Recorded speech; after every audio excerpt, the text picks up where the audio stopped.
My name's Harold Henry from Hamilton, Missouri. I still live in the same county I was born in. I've been there all my life.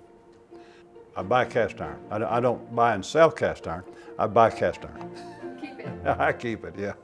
Actually, I started buying lodge and using it before I started collecting it. Another thing I collect, which I never have told, I've never said this to anybody that I know of, but I collect old irons. I've had those things forever, and they have the Blacklock name on them.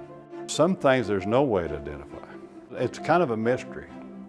It's a mystery that'll probably never be solved, but as people find more information, it's amazing how many things we've learned in the last few years that we didn't know.